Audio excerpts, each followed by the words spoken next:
18 minutos de las 10 de la mañana y hablando de la región tenemos un contacto con una legisladora opositora, la senadora paraguaya Katia González. Sí. Sí, ¿Ya la tenemos en contacto? Sí, sí. Muy bien. Katia, buenos días, ¿nos escuchás?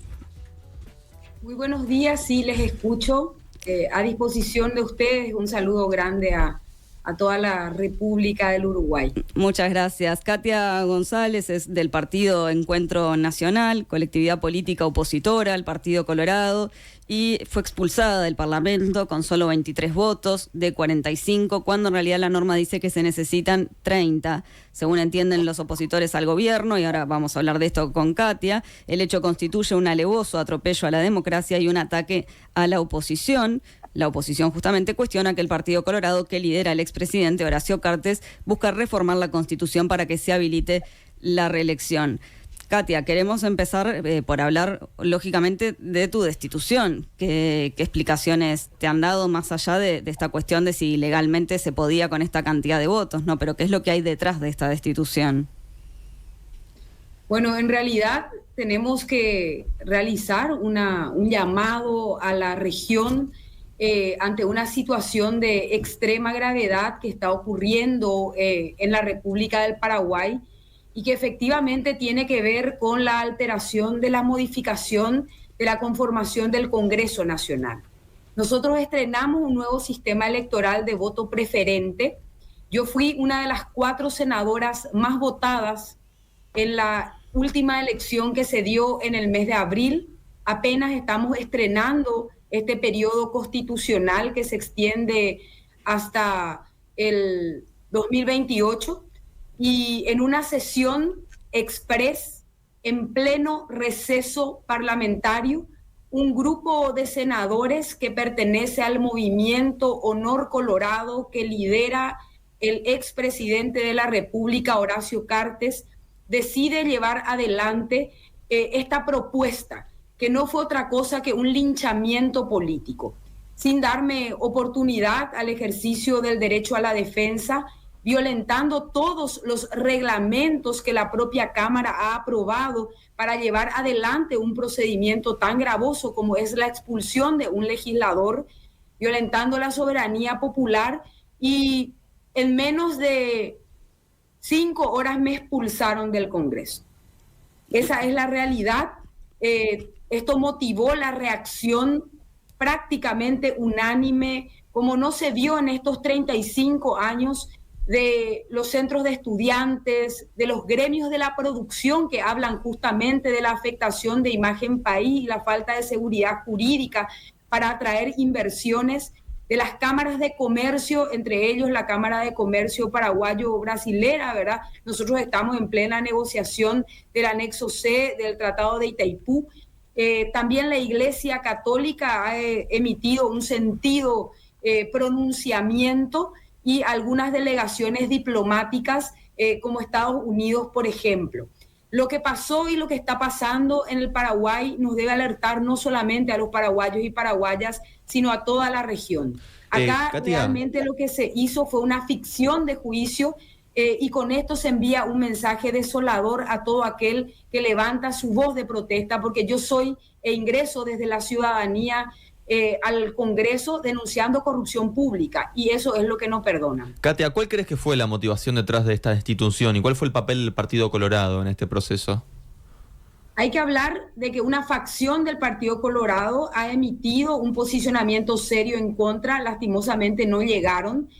Hay una facción democrática del Partido Colorado que ve con preocupación, y lo que hay detrás es sencillamente un plan en donde yo soy una pieza más para llevar adelante una enmienda constitucional que le permita la reelección al expresidente de la República, pero además de eso es construir y consolidar al Estado como brazo ejecutor del crimen organizado.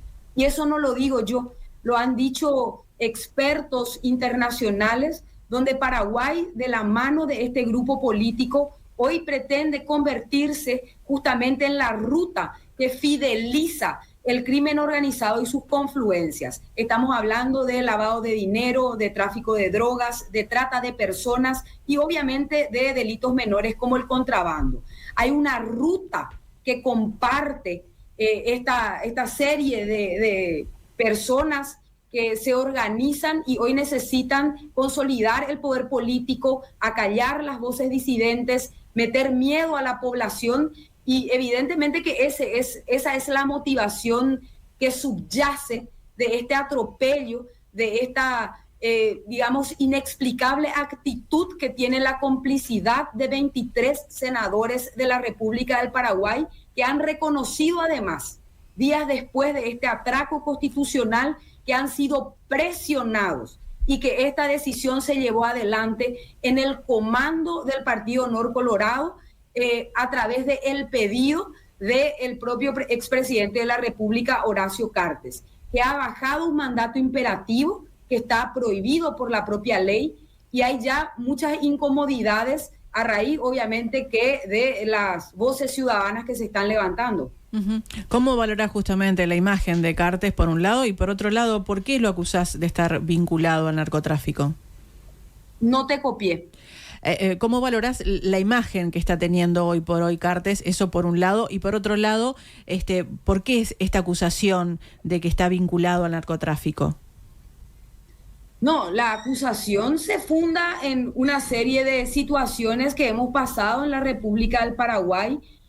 Una de las más recientes es el asesinato del fiscal Marcelo Pecci, que justamente estaba investigando los vínculos del expresidente Cartes con el crimen organizado y con casos sonados, como por ejemplo el caso de Darío Messer, el caso de Marcet, y también operativos que se han desarrollado, como por ejemplo el operativo Ultranza PI, que fue un gran operativo que realiza una parte, digamos, de la Fiscalía Antidrogas, que justamente estaba liderado por el fiscal asesinado y que lleva, digamos, como el sello de la mafia, ¿verdad?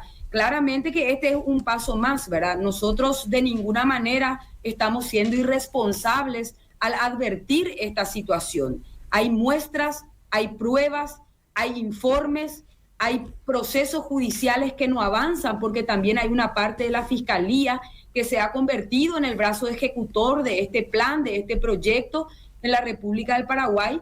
Y bueno, existen declaraciones internacionales de procesos abiertos al expresidente de la República, Horacio Cartes, donde la propia embajada americana ha declarado en un comunicado los vínculos que él mismo tiene con el crimen organizado, declarándolo significativamente corrupto y retirando la visa no solamente a él, sino a toda su familia.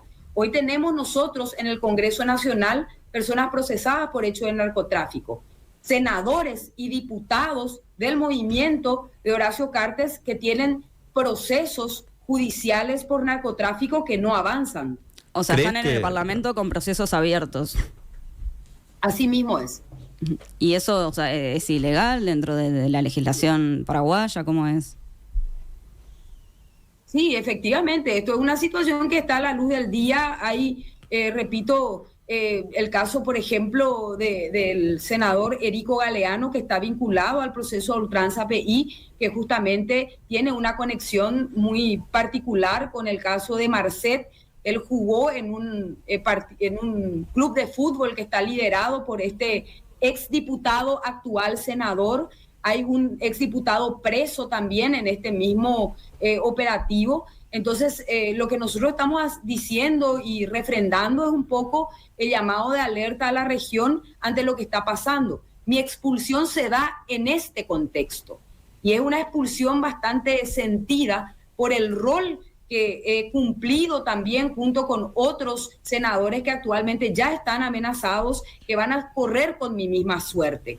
Entonces, acallar una voz, y no solamente eso, me han plantado 4 procesos penales. Nosotros estamos teniendo una situación muy conmovedora a nivel interno, donde la justicia no se pronuncia, la justicia en algunas aristas se deja manipular, y aquellos que tratan de plantar una bandera de dignidad son eliminados, pero eliminados no en el sentido literario, en el sentido real y físico de la palabra. Katia, ¿qué acciones has pensado tomar o pensás tomar para abordar lo que considerás que es una injusticia en tu institución? ¿Pensás, por ejemplo, en elevar una denuncia a nivel internacional ante la Corte Internacional de Derechos Humanos? Nosotros no podemos dejar este precedente. Lo único que hoy les puedo garantizar es que se va a presentar una acción de inconstitucionalidad por violación al debido proceso, a las reglas de la legítima defensa ante la Corte Suprema de Justicia del Paraguay, porque ni siquiera podemos decir que es la cuestión de fondo, que también es muy grave, porque acá lo que se me imputa son supuestas faltas administrativas de funcionarios, cuando ningún legislador debería ocuparse de controlar lo que hace al funcionamiento, digamos, interno del personal. Esa no es nuestra función. Vamos a plantear eso y por supuesto que no descartamos las acciones internacionales que hoy están, digamos, ya puestas sobre la mesa. Pero además de eso, digamos, hacer un llamado. Yo soy parlasuriana, yo soy parlamentaria del Mercosur, soy la única parlamentaria que representa a la oposición. Todo el resto es oficialista de los 18 integrantes que tiene Paraguay, y nosotros ya estamos en comunicación directa con los colegas del Parlamento del Mercosur, porque entendemos que realmente esto debería motivar un debate en el interior de este espacio político colectivo, donde Paraguay comparte junto con brasileros, junto con uruguayos, con bolivianos, este espacio que debería ser un espacio de reflexión política que sea capaz de advertir el peligro de que uno de sus integrantes haya sido literalmente borrada del mapa en 5 horas. Katia, pensando en este panorama que planteás, podemos pensar que estamos ante un gobierno autoritario y eso por un lado, y por otro lado, ¿cómo evaluás el estado actual de democracia en el país? Nosotros sin lugar a dudas estamos ante el inicio de un proceso autoritario. Nosotros le denominamos el neoestronismo. Es la misma práctica que se instaló en la dictadura de Alfredo Stroessner, que inficionó todas las instituciones democráticas y republicanas. Paraguay tiene una incipiente democracia que hoy se ve realmente con mucha claridad la manera en la cual se ha pasado por alto el Estado de Derecho, se han aplicado las reglas al antojo de este grupo político. Entonces, no solamente nosotros, desde el bloque opositor de la Cámara de Senadores y también, digamos, el bloque G7, le llamamos, del ala democrática del Partido Colorado, estamos advirtiendo esta situación. Lo advierten los medios de comunicación independientes, lo advierten los centros de estudiantes, lo advierten los gremios de la producción, lo advierte la Iglesia Católica, lo advierten las delegaciones diplomáticas. Entonces, nosotros sin lugar a dudas, el Paraguay, si no pone hoy una voz fuerte y si la región no nos ayuda, Paraguay se va a convertir en muy poco tiempo en el centro de operaciones, como de hecho hay experiencias regionales de un feroz retroceso en Latinoamérica de lo que significa la democracia. Sin embargo, en Paraguay se va a ver con mucha violencia ese retroceso y retorno al neoestronismo. Katia González, senadora de Paraguay, te agradecemos por brindarnos este panorama y vamos a seguir el caso. Muchas gracias a ustedes por el interés y un gran abrazo. Gracias. Nos importan los detalles.